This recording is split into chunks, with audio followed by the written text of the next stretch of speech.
Olá, bom dia. Eu sou a Beatriz Santo Mauro, da comunicação da plataforma Conviva Educação, e eu estou aqui com o Caio Calegari, coordenador de projetos do Todos pela Educação, que é uma das 12 instituições parceiras da plataforma Conviva. Caio, obrigada pela sua presença. Bom dia, Bia. Bom dia. Bom dia a todos. Hoje a gente vai conversar sobre o Educação Já, uma iniciativa do Todos pela Educação que sugere soluções e medidas urgentes para os governos implementarem na área da educação. O Educação Já foi lançado em 2018, quando os candidatos à presidência, os governadores e os deputados estavam em campanha.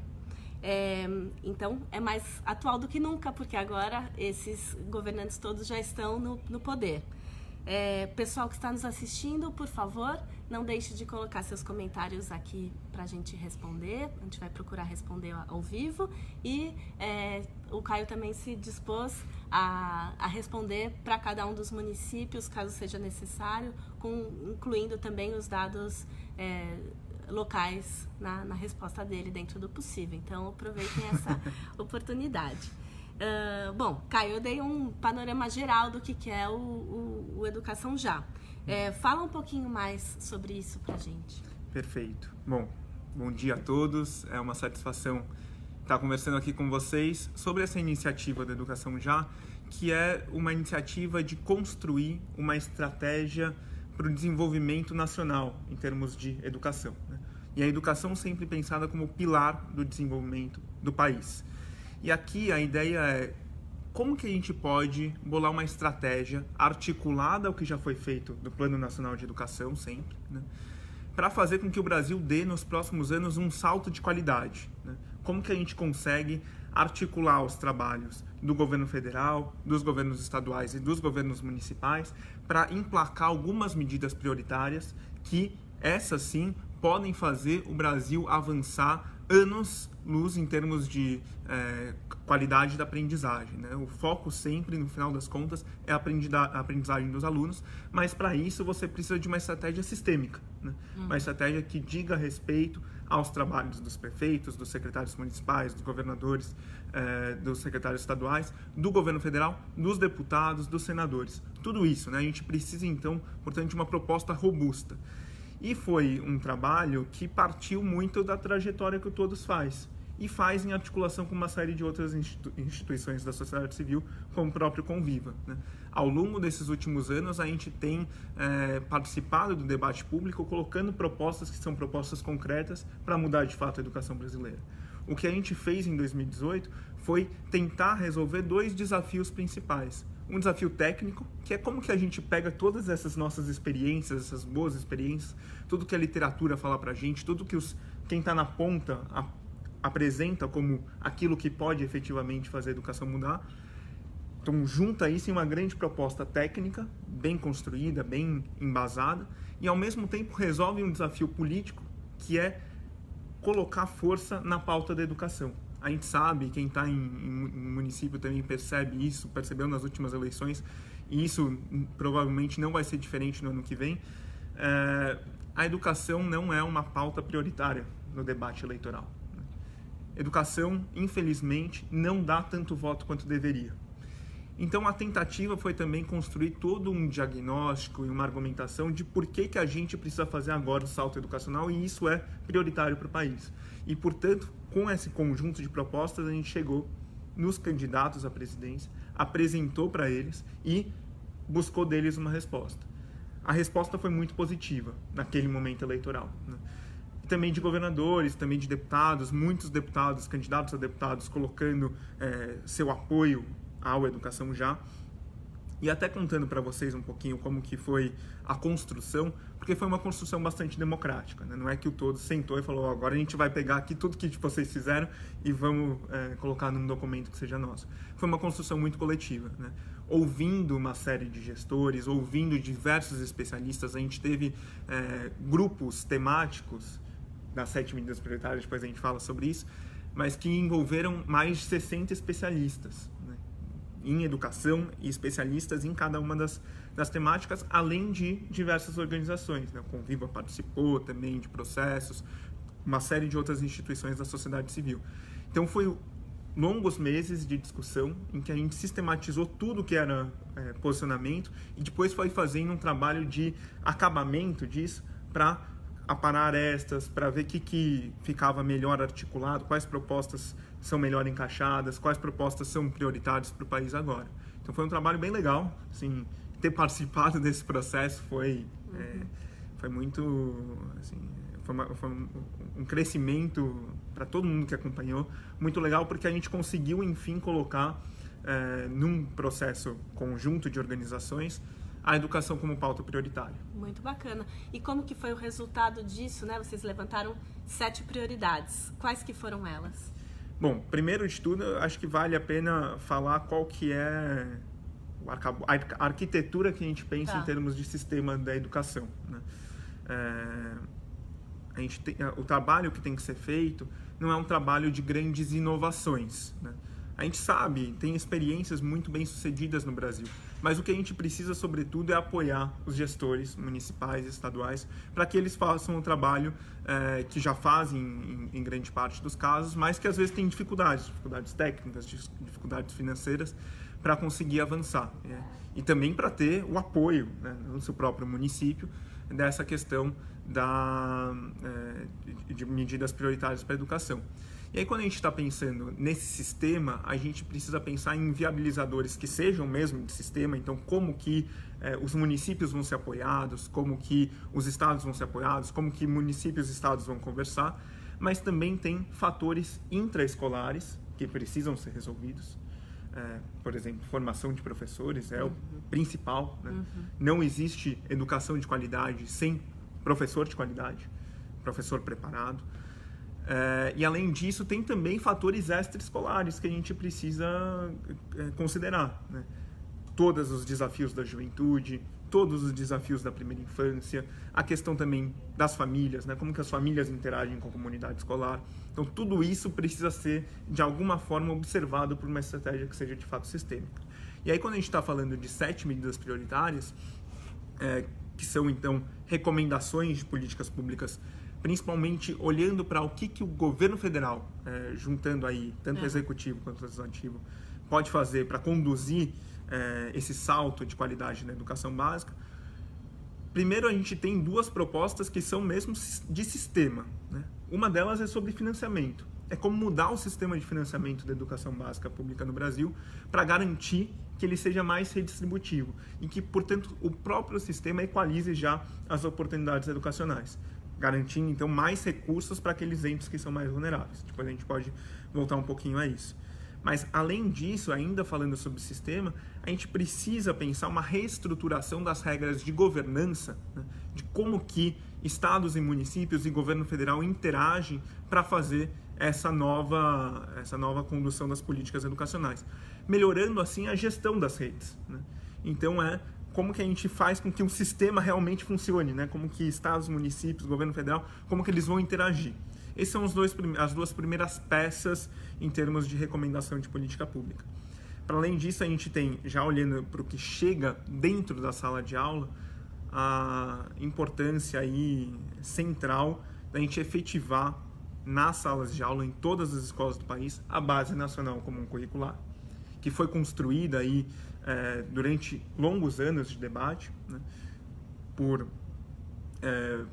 com participação de toda a comunidade escolar, um processo bastante democrático, que foi homologada agora pelo governo federal, né, em primeiro lugar a da educação infantil e do ensino fundamental, e agora mais recentemente do ensino médio, e que estipula direitos de aprendizagem para os estudantes brasileiros, para todos os estudantes brasileiros. Então, é da onde a gente larga, né? De onde a gente tem que sair, o que a gente tem que garantir para os nossos estudantes. E agora, se isso está estabelecido em lei, né? Isso está como uma legislação, agora isso precisa aterrissar na escola, porque senão não vai fazer diferença. O que a gente precisa é que os direitos sejam concretizados, né? Então, falamos já de 3: governança, financiamento e base. Isso. O 4º ponto, e aí quem está acompanhando vai concordar provavelmente em gênero, número e grau, é a importância da gente ressignificar a carreira docente. Os professores deveriam ser os profissionais mais valorizados do país. São eles que podem fazer o Brasil avançar em termos de desenvolvimento econômico, em termos de questões sociais, segurança, cidadania, tudo isso, porque são eles que estão ali acompanhando todos os dias as próximas gerações de adultos, né? Então, ressignificar a carreira docente é uma pedra angular de qualquer sistema educacional de qualidade, como a gente viu em diversas experiências internacionais, né? Países que são exitosos do ponto de vista de garantir a aprendizagem dos estudantes fizeram um processo bem consolidado de ressignificar a carreira. O que é ressignificar a carreira, né? É fazer com que ela seja mais valorizada do ponto de vista financeiro, mas também do ponto de vista social. E, além disso, garantir uma formação inicial e continuada dos professores que seja realmente, que permita que os professores tenham todo o preparo, tenham todos os instrumentos para trabalhar os problemas que eles têm em sala de aula, né? Os problemas que eles verificam dos alunos. Isso tudo precisa ser passado para os professores, eles aprenderem realmente como fazer o uso das melhores ferramentas para ensino, né? Garantindo, portanto, a aprendizagem dos alunos. Então, o quarto tópico é a profissionalização da carreira e da formação docente, né? Um quinto ponto, e aí que diz respeito já a uma questão que está dentro da escola, mas que a gente precisa de um olhar intersetorial, é a questão de políticas para a primeira infância. As evidências internacionais têm mostrado sempre que investir na primeira infância, investir na criança do 0 aos 6 anos de idade, isso é o investimento melhor investimento que uma nação pode fazer. E como que a gente faz isso? Não é investir em qualquer coisa, é investir principalmente em garantir uma rede de proteção multissetorial para as crianças, envolvendo saúde, envolvendo assistência social, envolvendo, claro, educação, né? Creche de qualidade, com parâmetros nacionais de qualidade para a creche, né? Para o atendimento das crianças. Não é qualquer creche, tem que ter uma boa infraestrutura, tem que ter espaços adequados às crianças nessa faixa etária. Então, o quinto ponto é primeira infância com um olhar aí intersetorial. E um sexto tópico é a questão da alfabetização. A alfabetização, pensando então na cadeia da aprendizagem, né? O aluno entra logo na primeira infância na escola, mas o processo que é a base de toda a construção do conhecimento é a alfabetização. E nossa alfabetização, nosso diagnóstico da alfabetização mostra o tanto que a gente está longe de uma situação ideal. 55%, né, metade das nossas crianças chega ao terceiro ano do ensino fundamental, final do terceiro ano do ensino fundamental, sem estar alfabetizada, né? Com qual vai ser a possibilidade dessa criança continuar nos estudos, né? Continuar aprendendo matemática, aprendendo ciências, aprendendo história, aprendendo geografia sem estar alfabetizado. Então a gente precisa refazer a forma como a gente alfabetiza. E aí não é olhando para a questão de método de alfabetização, mas as políticas de alfabetização, porque a gente tem políticas muito bem sucedidas. O caso que a gente fala sempre do Ceará, né? E qual que é a forma de fazer isso? É um regime de colaboração. Os municípios não podem estar abandonados na tarefa de alfabetizar. Tem que sempre contar com o apoio, principalmente o apoio técnico, dos governos estaduais. Foi o que aconteceu no Ceará, depois a gente pode falar mais um pouquinho disso.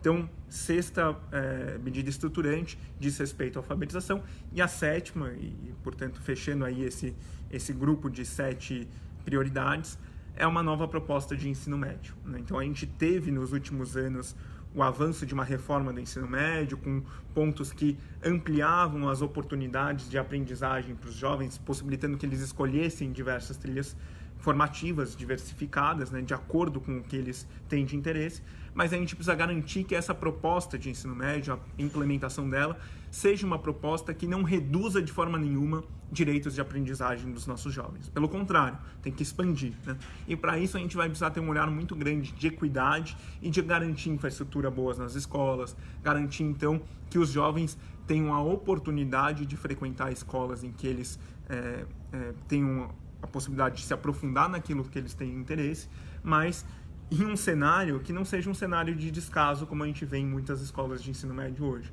com infraestrutura completamente precária, goteira. Goteira é a face clara, né, de como que a gente está nos descuidando com a nossa juventude. Então essas 7 medidas, elas são constantes de preocupação e de ação dos governantes nível federal, estadual, municipal, né? E vocês desdobraram essas prioridades em diversas partes, né, Caio? Perfeito. Diversas políticas para que isso seja mais, chegue mais na ação mesmo, né? O que você destacaria dessas políticas? Olha, eu acho que até para dialogar com a rede do Conviva, que tem uma participação muito grande de gestores municipais, a gente pode falar um pouquinho sobre financiamento, né? Então, foi aquela primeira que a gente falou, né? O financiamento mais redistributivo. Mas só para fazer um amarrado dessa ideia de 7 recomendações, não é que isso esgota o que é preciso ser feito na educação brasileira. Mas são as 7 principais ações que a gente precisa fazer agora, né? Para permitir um salto de qualidade. E que dialoga, vocês devem ter percebido muito bem, com o Plano Nacional de Educação.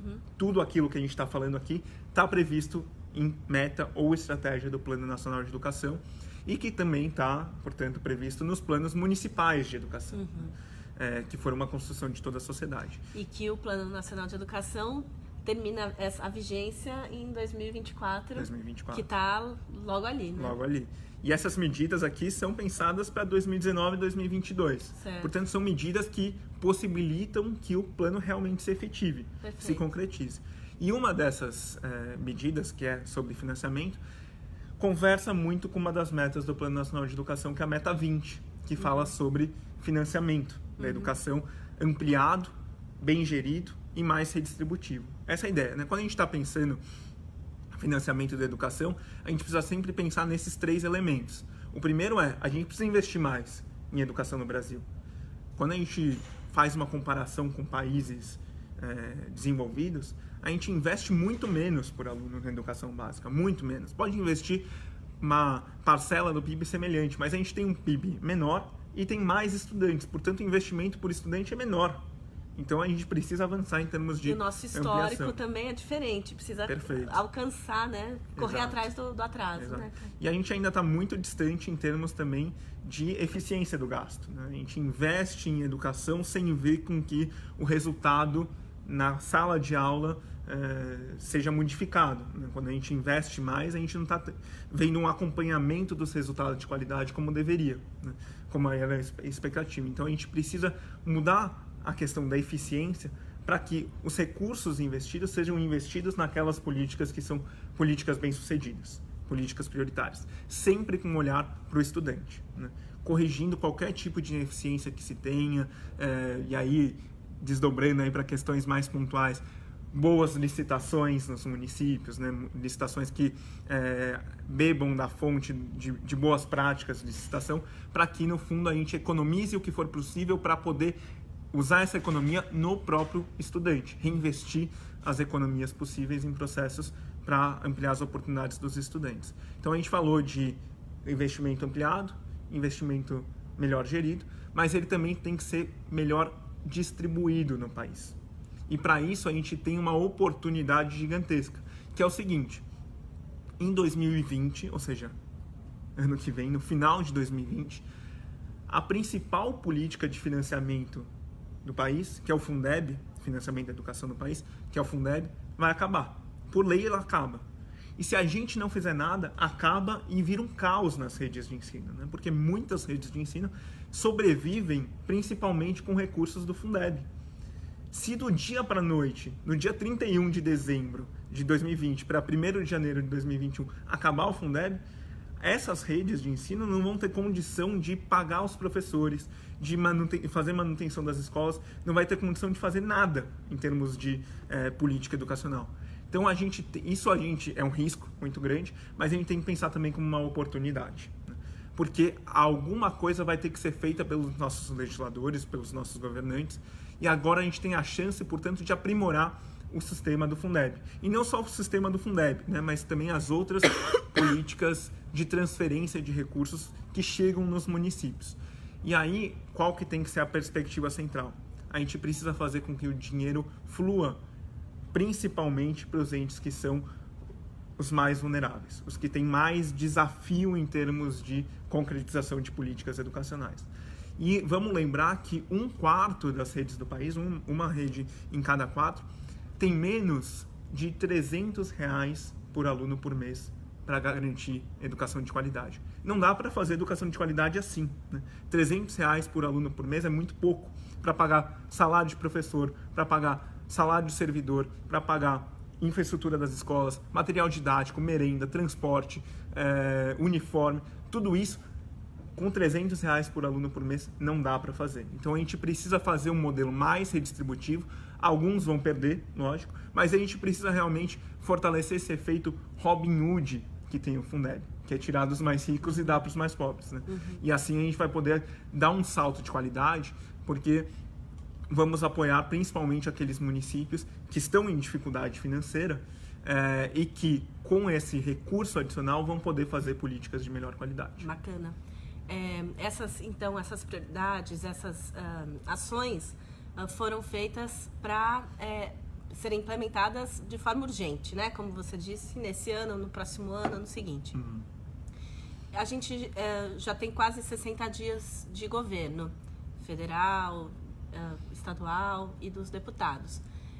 O que já foi feito nesse sentido e se não foi feito, como é que dá para recuperar o tempo perdido? Bom, é uma tarefa muito grande, né? Para municípios, para estados e para o governo federal emplacar essas medidas prioritárias.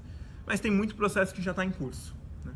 Quando a gente fala de proposta de ensino médio, por exemplo, os governos dos estados já vêm desde a gestão anterior se preparando em termos de reobservação do currículo, em termos de formação de professores. Quando a gente está pensando também em efetivação da Base Nacional Comum Curricular, as redes de ensino no país inteiro vêm fazendo um trabalho continuado para conseguir que, de fato, ela seja implementada em sala de aula. Mas, pegando aí os últimos 60 dias, é notório que falta ainda um comprometimento maior dos nossos governantes com essa pauta aqui, que é uma pauta prioritária e que é uma pauta consensuada por principais atores da sociedade civil, né? Quando a gente pensa onde deveria estar esses processos, fica nítido que deveriam estar muito mais avançados. Quando a gente pega, por exemplo, a questão de primeira infância como uma agenda intersetorial, né? A gente ainda não deu nenhum passo nesses 2 meses nesse sentido, né? Não viu nenhuma sinalização. Deveria ter visto, já que é uma medida prioritária, já que é um passo fundamental para que o país se desenvolva.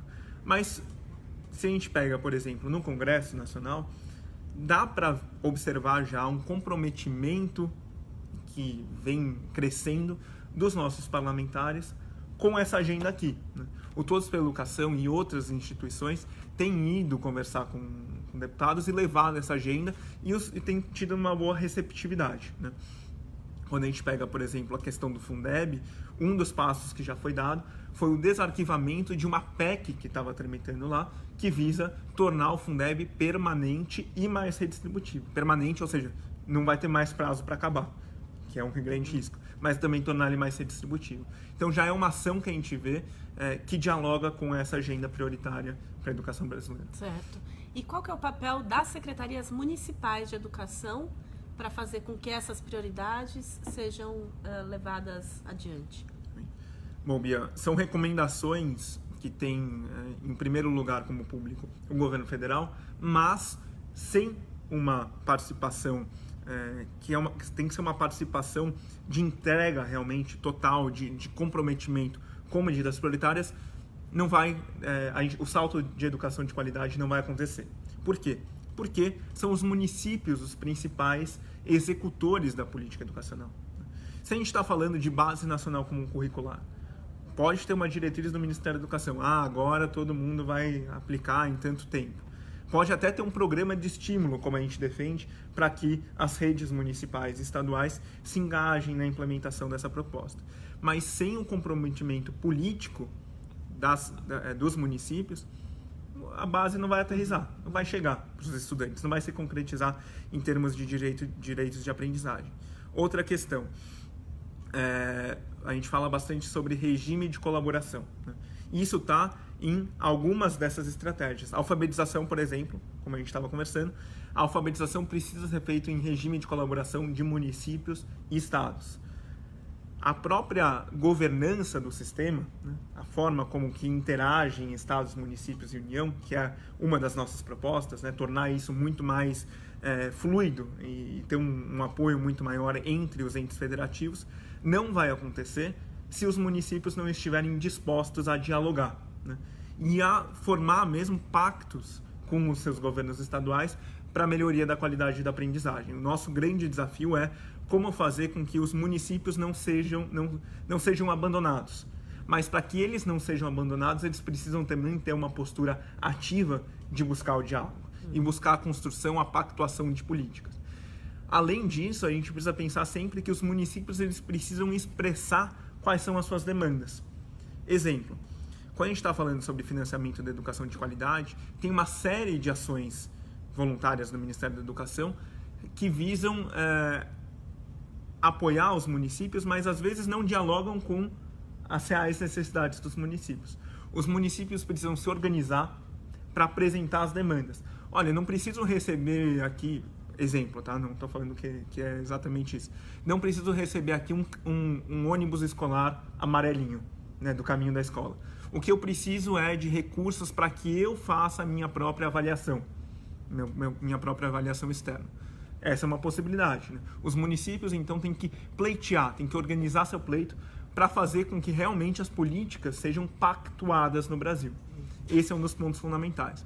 Para além disso, esse comprometimento com uma primeira infância, com uma estratégia intersetorial da primeira infância, então, os municípios vão ter esse desafio também de construir políticas que façam interagir educação, assistência social e saúde, e todo o trabalho com as famílias, né? E o desafio óbvio aí, que é o da alfabetização, né? Uhum. Sem isso, a gente não vai fazer qualidade da aprendizagem em termos de toda a trajetória escolar. Joia. Então, o envolvimento dos municípios é gigante. É gigante. Estruturante. Né? Então, pegando carona um pouco no que você falou, Caio, tem conteúdos no Conviva sobre regime de colaboração, que é interessante para quem quiser saber mais sobre isso. A gente vai colocar aqui nos comentários do vídeo o link direto para vocês saberem mais. E tem 2 vídeos sobre implementação da Base Nacional Comum Curricular. Um direcionado para a educação infantil e o outro para a construção dos projetos políticos pedagógicos. Então, também a gente vai colocar o link aqui. São vídeos super interessantes para uso, inclusive, nas formações continuadas dos professores, por exemplo. Caio, a gente falou então sobre o papel das secretarias municipais de educação. Uhum. E qual é o papel da comunidade? Então, pensando as famílias, todos que não são, né, os educadores e as secretarias que já estão envolvidos mais diretamente. Bom, no começo do vídeo a gente estava falando da origem do Educação Já, né? A origem da Educação Já é um desafio duplo. Um desafio técnico, que é de construir as propostas, as boas propostas, uma agenda clara, e também o desafio político. Nenhuma dessas políticas aqui que a gente está conversando, nenhuma dessas propostas educacionais vai ser de fato implementada com qualidade se não tiver um grande apoio político, né? Se não tiver a sociedade fazendo com que, assoprando o vento para que esse barco caminhe, né? Isso não vai acontecer. Então, a comunidade escolar tem um papel central. Ela precisa defender essas medidas. E defender em todos os fóruns possíveis, dentro da escola, no Conselho Municipal de Educação, para a sua Assembleia Legislativa, para a sua Câmara dos Vereadores. Tem que levar sempre esse pleito. A gente quer condições para poder implementar a Base Nacional Comum Curricular. A gente quer condições de financiamento para que a gente possa fazer uma educação de qualidade e equidade. A gente quer um projeto do nosso município para fazer uma alfabetização em regime de colaboração. Enfim, pleitos que só podem vir da sociedade local. A gente pode estar aqui, Conviva, Todos pela Educação, conversando e defendendo essas pautas no Congresso, defendendo junto ao governo, mas isso não vai se efetivar na prática se não tiver um comprometimento político local. E para isso precisa de um grande apoio da comunidade escolar. Então é cada um ali fazendo publicação no Facebook, sobre as medidas prioritárias, levando na conversa do dia a dia, olha, a gente precisa ressignificar a carreira docente, a gente precisa fazer isso agora, ou a gente faz agora ou a gente vai perder o bonde da história, né? E vai ficar para trás mais uma vez. Então, é sempre trazer a urgência da educação em todos os campos que a gente tiver. Bacana. É o que o Conviva faz também, né? Está sempre trazendo essa importância de uma importância urgente de uma melhor gestão dos municípios. E isso precisa ser replicado por cada um de nós. Joia. E de que forma que essas recomendações estão organizadas para as pessoas que quiserem conhecê-las poderem acessar? Bom, em primeiro lugar, a gente tem um relatório, que é o relatório base do Educação Já, que está disponível no nosso site, todospeloeducação.org.br, todospeloeducacal.org.br. Ali tem um grande diagnóstico de que em pé que está a educação brasileira, né? Como estamos, da onde a gente sai, e também diretrizes para a gente avançar.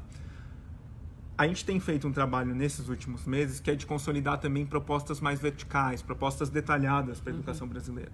E tudo isso foi sistematizado em 7 materiais separados, dialogando, portanto, com as 7 recomendações, né? Em que a gente apresenta propostas concretas e como que deve fazer, qual que é o melhor modelo, ou quais são os modelos possíveis, quanto custa para fazer essa educação de qualidade, com equidade. Tudo isso em 7 materiais que também estão no nosso site, né?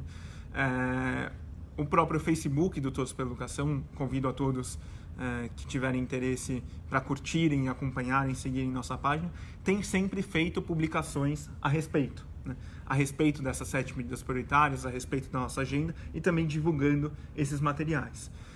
Vale a pena então seguir. Inclusive tem materiais sobre um seminário que aconteceu essa semana, né? Seminário muito interessante, seminário do Educação Já, em que a gente trouxe especialistas do Brasil e do mundo, mas de todo o Brasil, para discutir quais são, então, os nossos desafios e como que essas medidas prioritárias podem ser avançadas na prática, né? Foi um processo super legal, contou com participação de secretários municipais de todo o Brasil, os presidentes das Undimes estaduais estiveram aqui conosco, dialogando e se somando, portanto, ao nosso esforço conjunto nacional para melhorar a qualidade da educação. Bacana. Esses materiais que o Caio citou também estão disponíveis na biblioteca da plataforma Conviva. Então, você acessa no www.convivaeducacal.org.br, coloca seus dados de login e senha e depois clique em Conteúdos e Biblioteca. Daí lá fazendo a busca por Educação Já, vocês vão encontrar esses materiais. Perfeito. Né? Ficou fácil para encontrar. Ficou fácil. Bom, nisso tudo que a gente conversou, ficou evidente que não basta fazer um monte de coisa. Precisa fazer ações que tenham sentido, que sejam estratégicas e que sejam articuladas, né, Caio? Como que é possível fazer isso sabendo dos limites dos recursos financeiros e recursos técnicos? Tem um primeiro ponto que é fundamental, que a gente precisa sempre lembrar, que para que uma matéria educacional se concretize, ela precisa estar no orçamento público, né? Não existe programa educacional, a não ser que seja uma coisa mais do ponto de vista de ideia, de projeto. Para que um programa educacional se concretize, ele precisa de algum orçamento, né? E aí tem um desafio que é desse momento, né? Porque já no começo do ano a gente começa a preparar o orçamento do ano que vem. Sempre assim, né? Já começa com o olho no futuro. Já começa a gestão do ano com o olho no futuro. A gente precisa já começar a pensar como que a gente vai colocar essas medidas prioritárias nos orçamentos municipais. E garantir, nessa discussão toda que tem de orçamento, que não é educação sozinha, né? Educação competindo com outras áreas, como que a gente vai conseguir recursos para que, de fato, cada uma dessas 7 recomendações tenha algum tipo de tradução em termos de orçamento público e, portanto, tradução em termos de recursos sendo investidos, né? Desse ponto de vista, é bem provável que fique claro em cada um dos municípios que falta recursos para a educação. Então, existe uma limitação financeira que é muito latente, muito clara, né, que a gente vai precisar batalhar contra, né? Contra essa limitação financeira. E aí, para isso, a gente precisa pensar sempre em como convencer. E aí tem materiais do Conviva e do Todos pela Educação que podem ajudar bastante. Como que a gente vai fazer esse convencimento da sociedade que chegou a hora de investir pesado na educação? E não é investir em qualquer coisa, como a Bia estava falando aqui, é investir em ações estratégicas e ações que estejam interligadas, né? Articuladas. Então, ao mesmo tempo que a gente faz o pleito por mais recursos, a gente vai precisar também ter um trabalho técnico muito consolidado e muito qualificado para apresentar para prefeito, para apresentar para governo do estado, para apresentar para parlamentar o seguinte: olha, a gente sabe exatamente o que a gente quer fazer com esse dinheiro. A gente sabe tecnicamente o que a gente precisa fazer para melhorar a qualidade da aprendizagem dos estudantes. E não é só de um grupinho de estudantes, é com equidade de todo o sistema educacional, né?